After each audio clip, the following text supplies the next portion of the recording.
When I think about the concept of advising for the future and how we will be supporting the next generation of scholars, well, I think about not just the changing demographics, but the experiences that these students, right, that are sitting right now in K through 12 systems as they come to us, what have they experienced in their lives?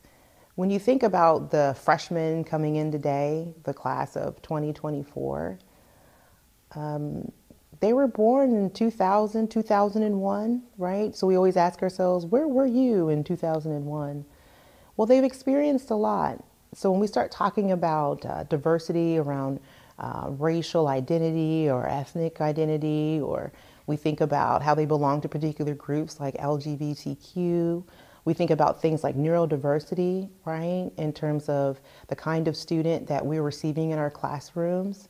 If we really truly believe the idea that everyone can be educated who is willing and wants to come to an institution and be transformed, I think that we have to think about how our practices are supporting people at the individual level.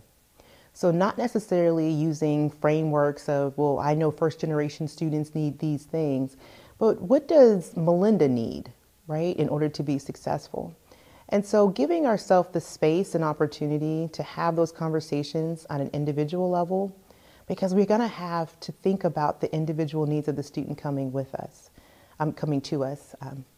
When I think about other demographic changes or shifts, when I think about the adult learner, think about transfer students, you know, people who are wanting to end their educational experience with us and not begin with us.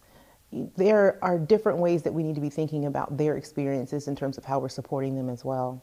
So I think about this idea of the completion agenda, which really gets to the heart of we want all our students to be successful. We want them to complete a degree, program, credential, fill in the blank, whatever you want to call it. But I think it really calls for us to start thinking about the student as an individual and how we'll support them. And here at New Paltz, it's just like many other campuses that I've been on, faculty that care deeply about their students being successful, staff that care deeply about students being successful. And so when I think about what the future is bringing, I feel like the future will continue to be bright because we know that an organization is its people. And what I've seen here in my time at New Paltz is that faculty care and staff care deeply about students and their success.